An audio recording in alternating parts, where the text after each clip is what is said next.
Good evening. Welcome to Ota King Seminar. It's November 4th. I've always wanted to try a prank like this, but the problem is, it's hard to breathe. I can't see, and I can't read the lecture note either. Not good. I think they're going to use this clip for the thumbnail, so I must leave it on for at least a minute. The nose keeps moving while I'm talking. I know. I look a bit like Porco the pig, right? I would look exactly like him with the hat. And I happen to be wearing a jacket with a similar color. Halloween is over, so it's a waste of time, really. I think I'll take it off now. Okay, now. Here you go. Let's start, shall we? Okay. Alright, this is Nico Nico live program. Ota King Seminar Porco Rosso was released in 1922. That is 26 years ago. That means people in the mid-20s have never seen it in theaters. But it is sometimes shown in public halls, so you never know. It was made specifically as an in-flight film for the international flights of Japan Airlines. The initial idea was for it to be a 15-minute film, but the filmmaker Hayao Miyazaki was asked to extend it to 30 minutes or 45 minutes by the airline company. But Miyazaki originally planned it to be shorter. It was intended to be an animation for exhausted middle-aged men whose brain cells had turned into tofu. The middle-aged man with tofu brain. It was 1992. Well, you can imagine what flying was like in the 90s. Oh, sorry, not 1922, it's 1992. Back in the 90s, in-flight smoking was allowed. This film was for worn-out middle-aged men traveling to big cities on business who smoked heavily during flights. A copywriter, Shigesato Shige, created an advertising slogan, "Cool personified." It was broadcasted on TV last Friday, so a lot of people may have seen it. If you have never seen it, it might be difficult for you to keep up, but just do your best. I'll talk about this film 2 weeks in a row. This week, I'll talk about how to get the maximum enjoyment from the film and do a complete breakdown of the first 10 minutes. 9 minutes and 15 seconds to be precise, just like we did in the lecture of The Castle of Cagliostro the other day. There's an extreme sense of euphoria in these first 9 minutes and 10 seconds. And today I could talk for 90 minutes non-stop, or 100 minutes even. So I can go over everything. So it's hard to put a break between the first and second part. So I'll tell you how to fully enjoy the film. Maybe this is a bit misleading, but this animation is sukebe, meaning lecherous or downright horny. Not skebe in respectable Chinese characters, but naked in katakana characters. You know Japanese tabloid newspapers like Tokyo Sports? And you see those middle-aged men reading page 3 of the tabloid newspaper to goggle at on the train. It's kind of like that. This anime is literally saying, this is what it's like to be a middle-aged man. And what's so great about it is that this lecherous mentality is slyly concealed from women and kids. I was looking at the tweets after it being broadcasted, and yes, the viewers don't seem to sense anything lecherous. So tonight, I don't mean to spoil the film, but I'd like to talk about how to fully enjoy the film.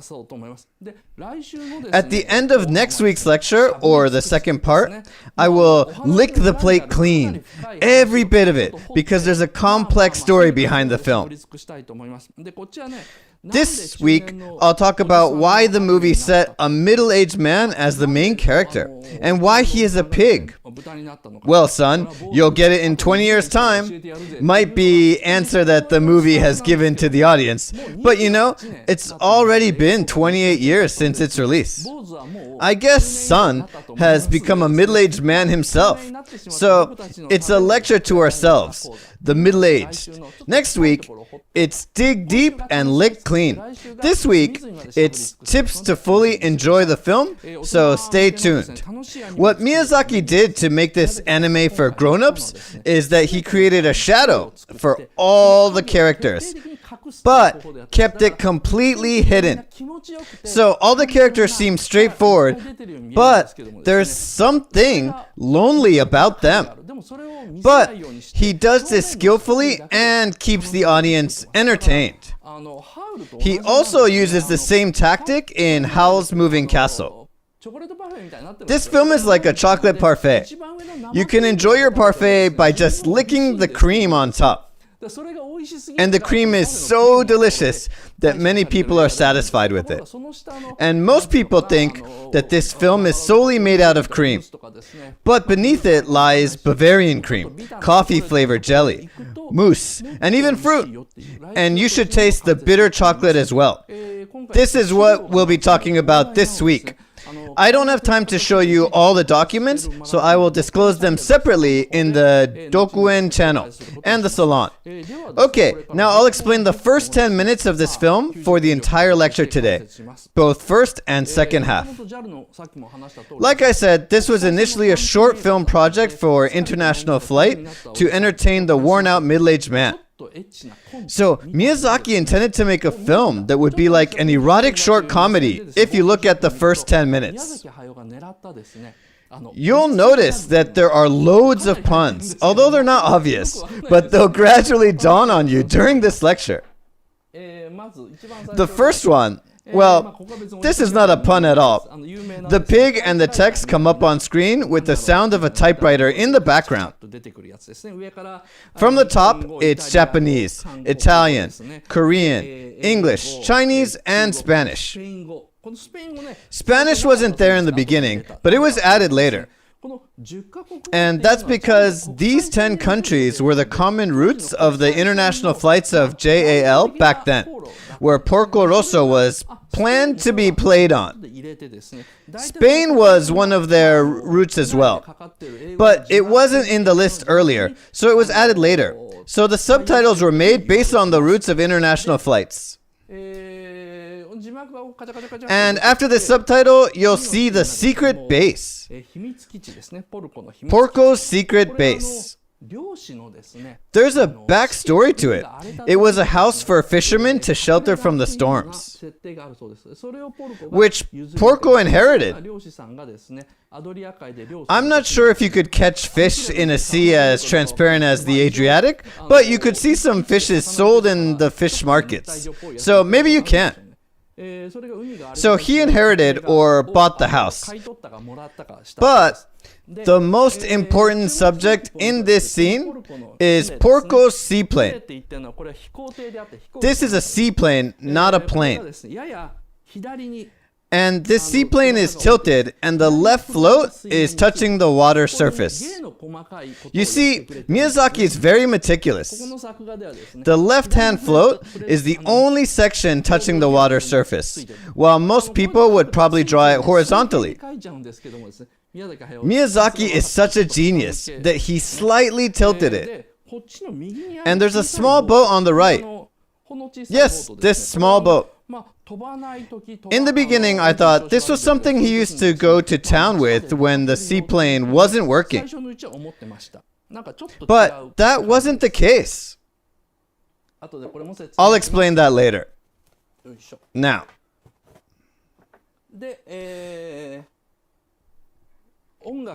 there is music in the background, and you see Porco sleeping.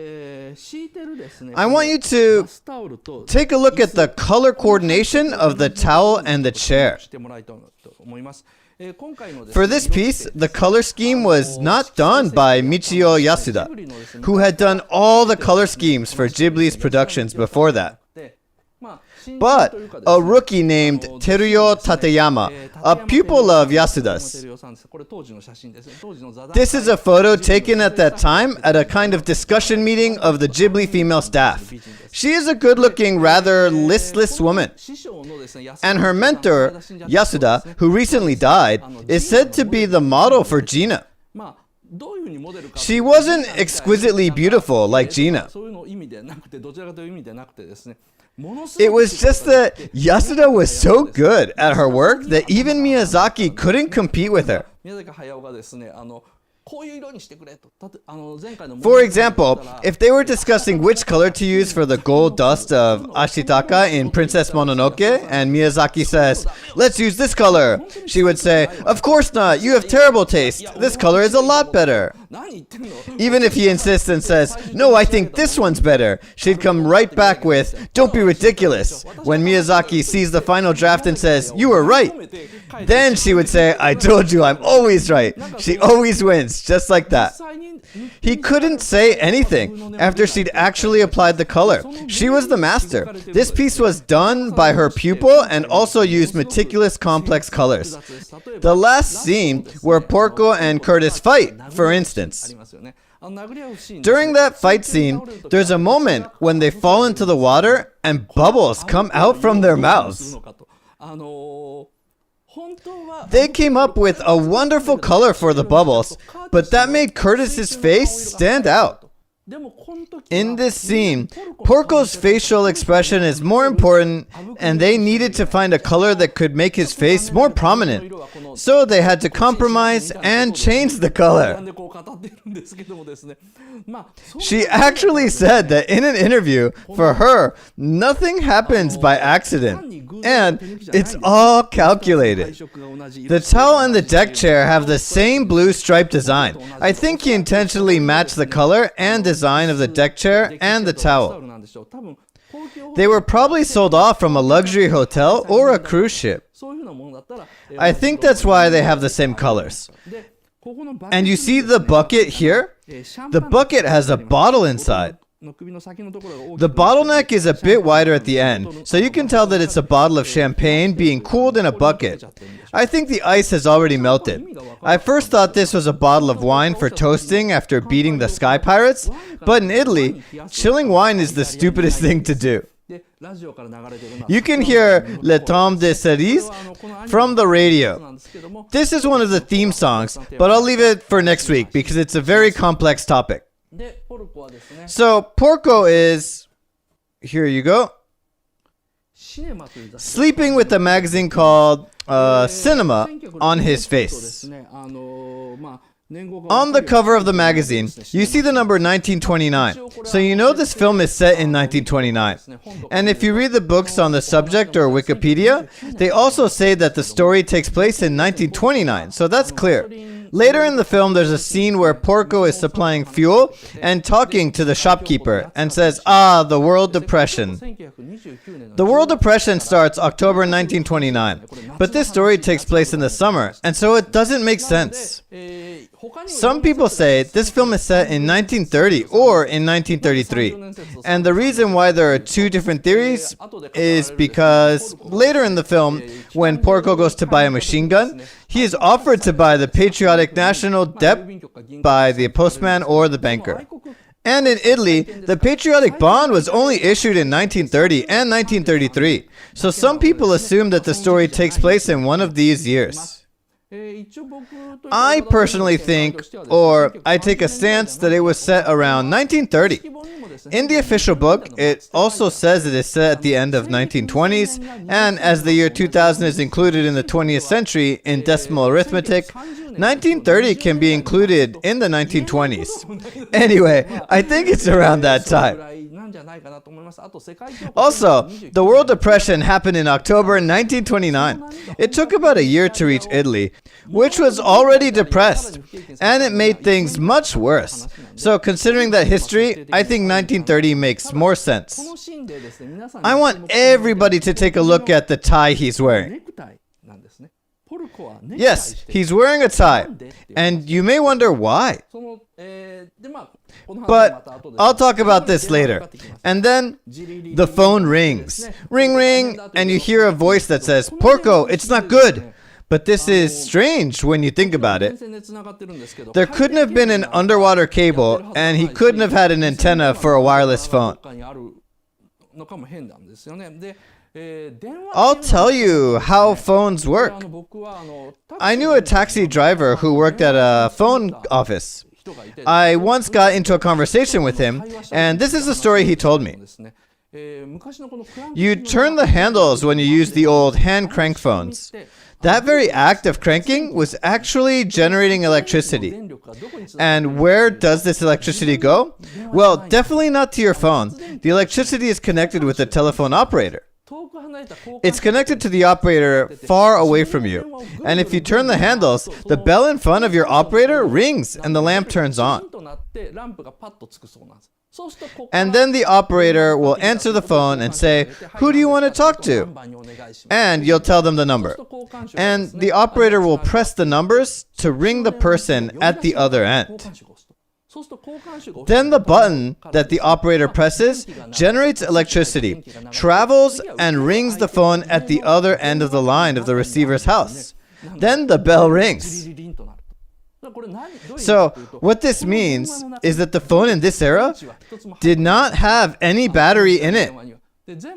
So it's either you generate the electricity and ring the phone on the other side, or the caller generates the electricity and rings yours. So, if Porco's phone rings, it means that the electricity was sent from the other end, where the operator generated it remotely.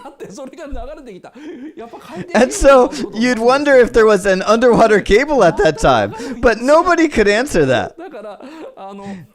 Let me know if anyone knows the answer. By the way, the taxi driver who used to work at the telephone office was already over 70 when I met him. I assume that the phones in Gina's hotel went through the radio base station in that island. But I wonder how Porco's phone worked. The person on the phone says, Porco Rosso, fly immediately. Mama Yuto is here. And then, let's see. This is it. Porco picks up the phone, listens to it while lying down, and uses his feet to move his desk towards him. It's a great scene, and I want you to take note of his gloves. He even has a tie. Don't you think it's a bit odd? You'd think that he's very passionate about his work, but he only says, Mama Yuto, I don't work for low wages. But you see, he moves the desk towards him and turns off the radio to get down to work. So he's already motivated to get to work. Like I said, he's wearing a proper combat uniform. Well, a pilot uniform and a tie, and he's even wearing gloves. He's fully geared up. The question is, does he wear this all the time? You'd think that he's the kind of guy who's always fully geared up, always ready, but that is not the case. You'll see what he usually dresses like later on in the film. This is what he wears every day. Tank top and shorts. That's all he wears every day. It's kind of obvious. So, in this first scene, at the very first scene, Porco already knows about the order. He knows he will receive a call soon and be ordered to prepare for the attack. That's why he's already geared up for his work, wearing a tie and gloves. For whatever reason, he even has champagne, chilled, ready to drink. The phone call was a lot later than he had expected, so he fell asleep. That's the real story behind this scene. Keep this in mind, because it's useful for later. Like I said, Porco even has his gloves on. The person on the phone says, the charter ship that left Venice is being targeted. It carries salaries for the mine bank.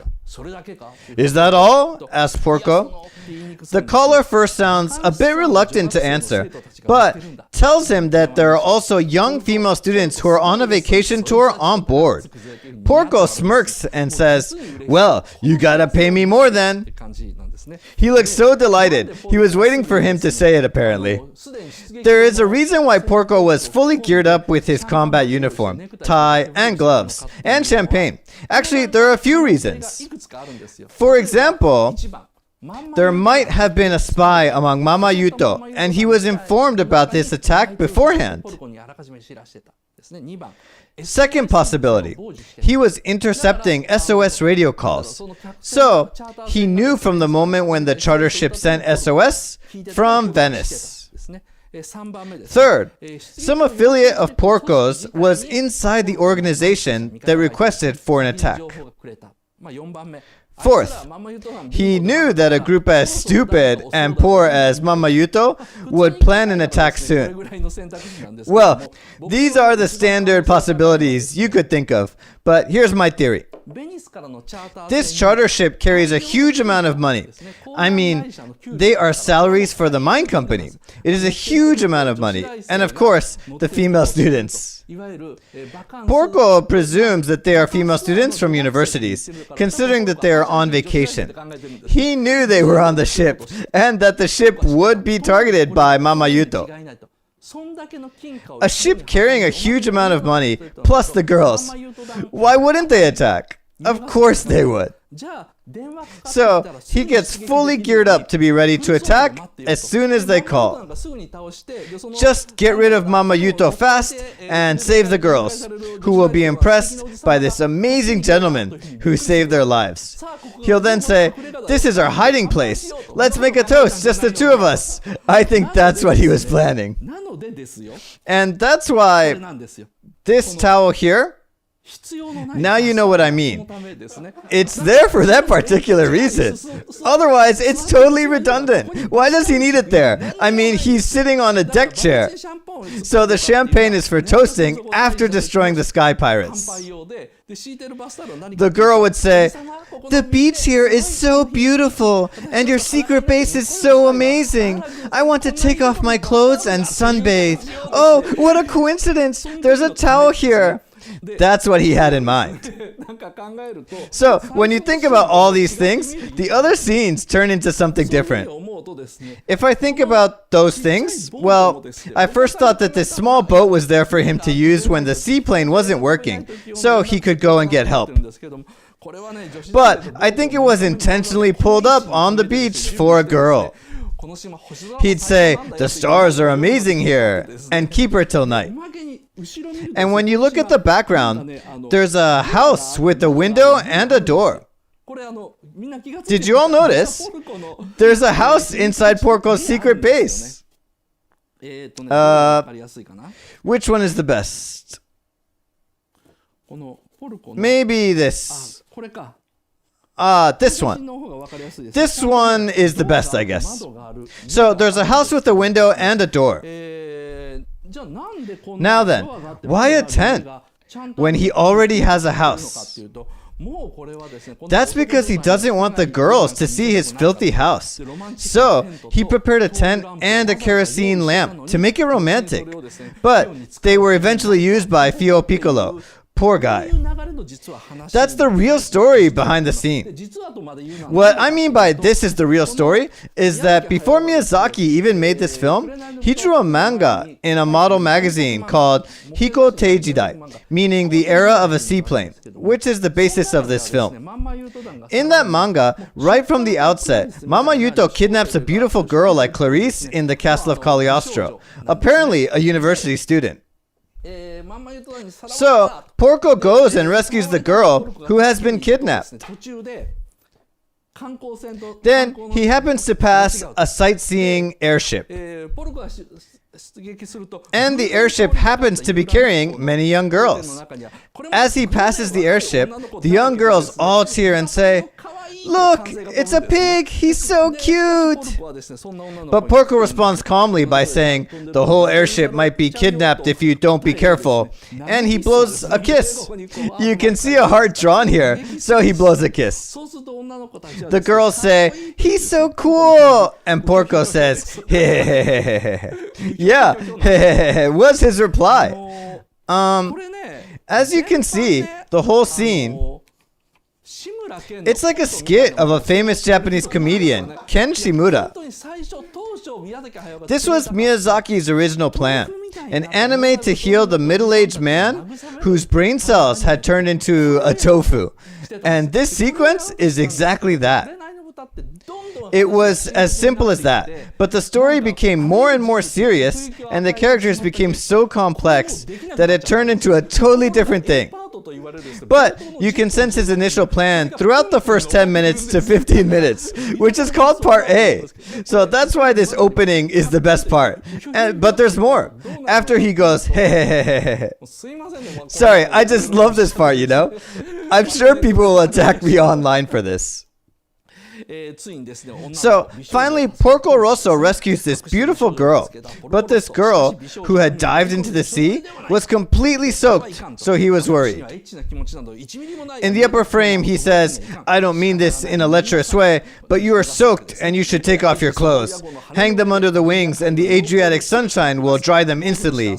You may be totally naked beneath the blanket, but I'm too busy repairing the engine to notice it." In the lower frame, he says, "Are they dry? Now, let me take you back to your parents. Oh, there's a problem. This seaplane is only for a single passenger.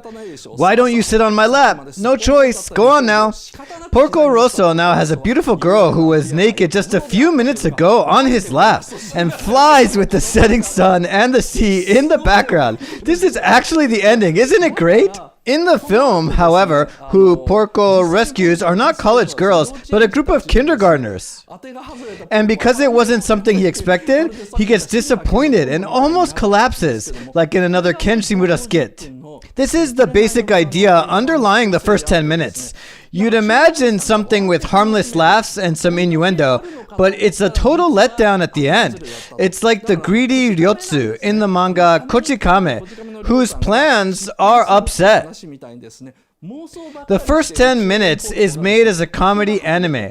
Middle-aged Porco gets caught up in his own fantasies and is let down by the unexpected results.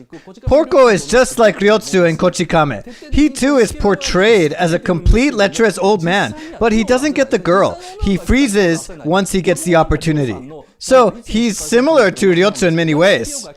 And when Fio suddenly takes off her clothes and says, "I'm going to swim," he can't even say, "Don't do it." He just says, "Ah, look," and just freezes.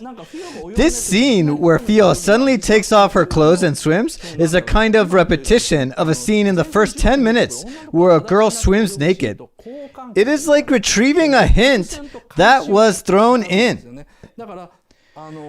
Porco is basically a horny pig who is constantly fancying girls.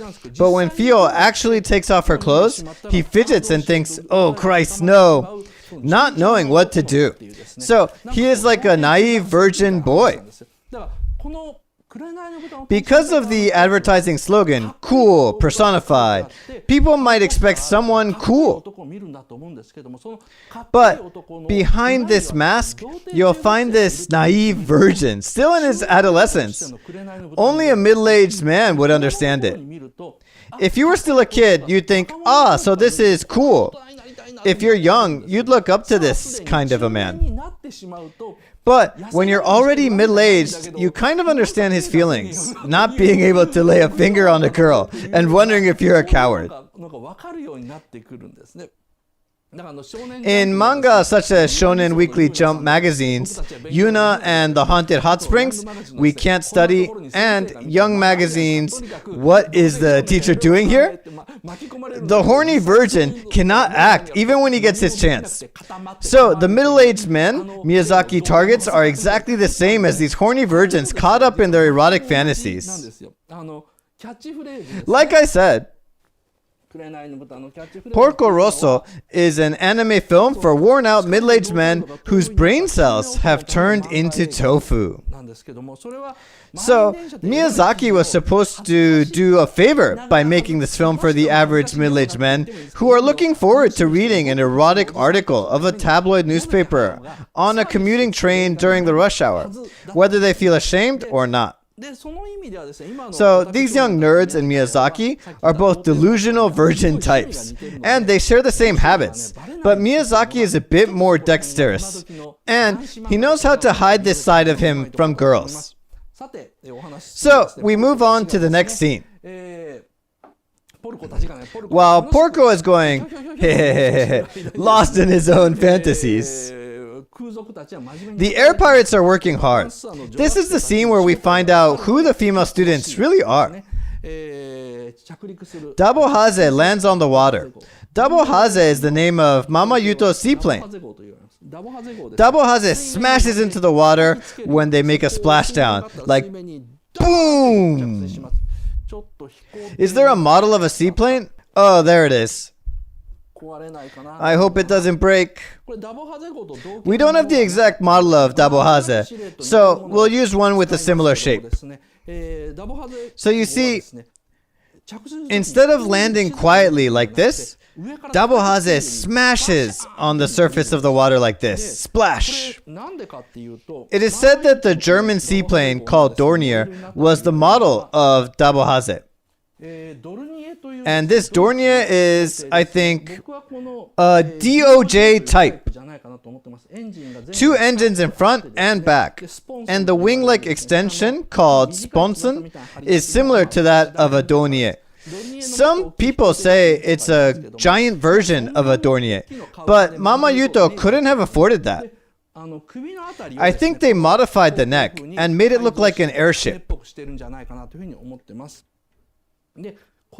It has been modified in so many ways that it's hard to imagine the original shape. This sponson under the main wing is the major feature. Sponson is like, it's like a short wing with a float that balances the ship when it lands on the water.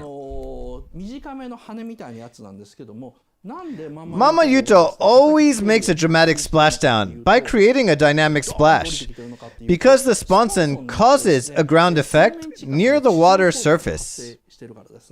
It's called the ground effect. So, for example, the plane's floating power temporarily spikes near the surface. Have you ever seen the human bird contest in Biwa Lake? The people in the gliding category fly right above the water surface. They intentionally maintain low altitude so that they can utilize the ground effect. If you fly about 1 meter above the water surface, a drone of that size that you see in Biwa Lake, a glider, can easily fly by using the ground effect. If they fly 5 meters or 10 meters above the sea level, they'd lose the ground effect and lose the floating power. Since Double Haze's sponson is too big, it generates too much lift. If you have a sponson right close to the water surface, just like this biplane here, it causes the ground effect. So, seaplanes or any biplanes with the wings at the bottom are extremely difficult to land, because it causes the ground effect as it gets near the surface. It keeps flying and won't land. There have been many cases where planes lost speed and stalled. So it's always better to smash into the water surface when you land. During World War II, when planes landed on carriers, they didn't land from the side. Instead, they came down from above and almost dropped on the deck. That was another way to avoid the ground effect. So this type of plane was difficult to land. It tended to float and land further ahead due to the ground effect. So the pilots intentionally dropped the plane on the water. Mama Yuto might have tried to utilize the resistance from the water to stop right in front of the ship. As you can see, Mama Yuto is busy working. Meanwhile, Porco is completely unaware that he's about to rescue little kids instead of female students. So, Porco triumphantly gets on his plane, Savoia.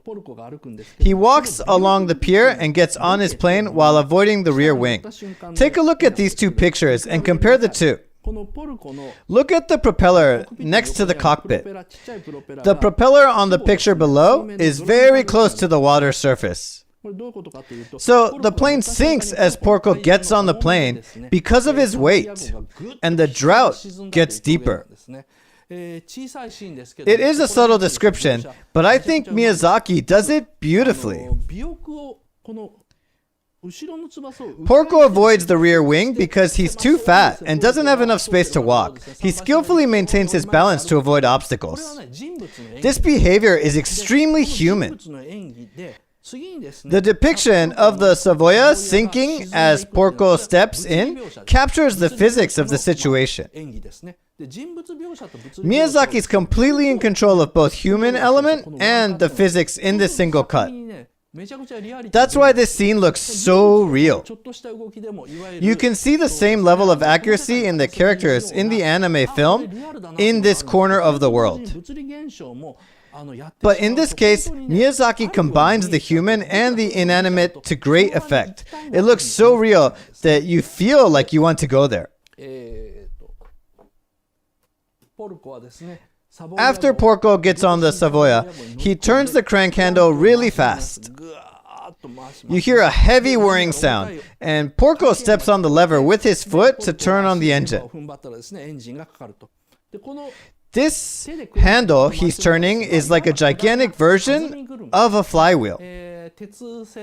It's made of iron or steel. I'm not sure about the material, but basically you turn this flywheel sufficiently until you have enough rotational energy. And then you step on the lever to transfer the energy to the engine. So I guess you could say it's like a manual self-starter in a car. The reason why Porco uses his foot to move the lever is because usually this is an engineer's job, not his. Engineers do that kind of thing, but since he always attacks the air pirates by himself, he's gotten used to being alone. So much so that he has even started using his foot. Maybe he felt frustrated in the beginning, but he must have gotten used to it. The engine starts and releases a huge amount of smoke, which chokes him after he fastens his seatbelt. Porco's small propeller begins to rotate. Here. It's the propeller here. The propeller begins to rotate and Porco fastens his seatbelt. In the pre-lecture, I explained that this is a pump that lifts the fuel. But an acquaintance of mine told me, well, the reason why I said it was a windmill type pump is because it says so in this book, Art of Porco Rosso. And it even says windmill type pump in the storyboard. So I simply believed it. But to be precise, this is called a dynamo, a kind of generator. The big propeller rotates and activates the smaller one. Like a bicycle dynamo, it generates a tiny amount of energy when rotated by wind. When the electricity surges, it starts the motor in the pump. In other words, you run the motor by lifting the fuel from the fuel tank inside Savoia. Okay. Now, this is the scene I had a hard time understanding myself. Porco pushes the throttle and the engine starts. This is the front, by the way. Porco puts his hand on the throttle and pushes it. You'll see that this is the engine output. But you'll also see that he's using his thumb to move the other lever beside it with a red bulb on it. On the storyboard, it is described as a timing lever. which doesn't really make much sense. Some experts told me that it's probably a mixture control level. I'm not a plane nerd like Miyazaki, so I got the information through SNS. But this is the lever to control the ratio of fuel to air before sending the fuel into the engine. The smoke came out because the fuel ratio was too high. This lever is to lower the amount of fuel to achieve perfect combustion. He pushes the lever to control the fuel ratio. By doing so, the ratio shifts from rich to lean. Maybe the bikers would understand what I'm talking about. But some people say that because this is called the timing lever, it's there to control the timing of the fuel injection. So when the cylinder is moving inside the engine, this lever sets the timing to inject the fuel. It speeds up the process as the rotation of the engine speeds up to prevent knocking. But honestly, I don't know who to believe. So, again, the plane sinks as he gets on it. He turns the handle, kicks the lever, starts the engine. Propellers on the side rotate. He opens the throttle and moves the mixture level or the timing lever. This sequence is so fluid and pleasant to watch, and it is so cool. The creators of Mobile Suit Gundam experimented with drawing the behavior of a pilot in a cockpit and came up with various sequences. They were usually something to do with flipping the switches in front of them. They were realistic and well thought out, but not unique enough. Whereas in this scene, Porco uses his whole body. He tunes up the engine and finally opens the throttle at the end in order to increase the output. Everything is so rhythmical. Boom, boom, boom, boom, boom, boom. It's perfect with the music. You know, it's so well made that I think it's as good as the attack scene of Thunderbirds, our Go. After he does that, after that windmill rotates, Porco takes the loose rope that moored the ship to the pier and throws it onto the pier, just using his left hand. And the way he throws the rope is nice. It's as if he is being careful not to get it wet, so that it won't rot. He throws it onto the pier just in from the edge where it won't fall into the water. You can tell that this is one of his daily routines. There's a lot of excitement in it, and I think it's so cool. Anyway, so he finally speeds up. Porco's seaplane, Savoia, speeds up and leaves the secret base. You would think that it is going to leave the water and take off in an instant, but it doesn't. It has a hard time taking off. It lifts once, but fails twice. This guy. I think I'll put this aside for now. I only touched it once, and one of the pillars is already broken. I don't want to touch it too much. The plane doesn't rise at once. Those of you who recorded the film, check again. It rises once but drops twice. And this is the splash when the plane bounces on the water. The reason why it bounces before taking off is because it's a seaplane. A seaplane is basically more a ship than an airplane. It is usually built by the shipwright. Do you remember Mr. Caproni in The Wind Rises, the Italian Caproni? When Caproni first built the seaplane, he worked with his older brother and two shipwrights. No one else was involved. So that means they were able to build it without getting any help from airplane experts.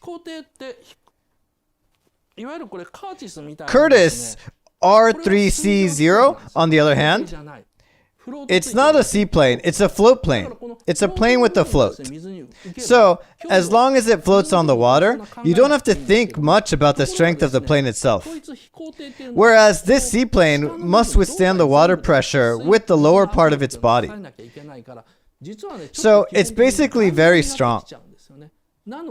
And it's usually very heavy as well.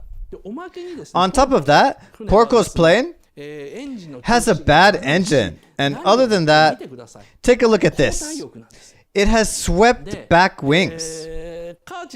And as you can see by looking at Curtis's R3C0, aircraft in this era mostly had straight wings. It's easier to generate lift when the wings are straight. That was the norm in this era, whereas Porco's plane has backswept wings like this, as if he belonged to the post-World War II period. Plus, it's a monoplane, not a biplane, because he needs to speed up. Compared to Curtis's R3C0, the wings are a lot bigger, although these two aircrafts belong to the same size category. It's heavy and slow to take off. There's a scene where Porco struggles to take off after the plane has been modified in Milan. This is because of his own weight and the swept back wing, which makes it harder to control and fly the aircraft. It's just so hard to take off in this plane. When Porco's plane has finally taken off, Mama Yuto is already taking hostages. This is the scene. They're cute, aren't they? The kids look delighted. I've already talked for 45 minutes, but I'll go on. So, as you can see, there are no bad guys in this film. You won't see any real bad guys. The kids go, "Are we hostages?" And they say, "Yes, you are." Kids say, "Are you air pirates?" And they answer, "You're so clever." So they almost look like good guys. But when you look closely, you can see a guy on the left with a rifle in his hand. So they are brutal, all right, but at least on the screen, you won't see anything brutal take place. So they seem like good people. The creator is saying, you can sit back and enjoy. This anime is for middle-aged men. It's not an assassin story like Golgol 13. Nobody's going to die, and kids can enjoy it as well. So while Mama Yuto is taking hostages, Porco is... Here you go. Looking for the hijacked ship. He looks down at the sea searching for the ship. Here are the 3 cuts of him looking down. Take a look at this horizontal tail. It's hard to spot, but if you look carefully, there's a rudder at the back of it, right here. We call this rudder the elevator. If it points up, the plane ascends, and if it points down, it descends. To be more precise, if it points up, the nose points up, and if it points down, the nose points down. Sometimes people can be very fussy about aircraft, so I must be precise. This is the elevator. The elevator keeps moving, but in this scene, the elevator is constantly sliding sideways, like this. A plane is not steady while it's flying in the air. This is the scene where Porco is swaying and sliding to the side. So riding on a small plane is like this. It is almost like being on a swing, swinging from side to side. The elevator of the horizontal tail in the background is also constantly moving. When you maneuver an aircraft, you have to keep steering all the time in order to keep the same altitude. It's kind of awkward.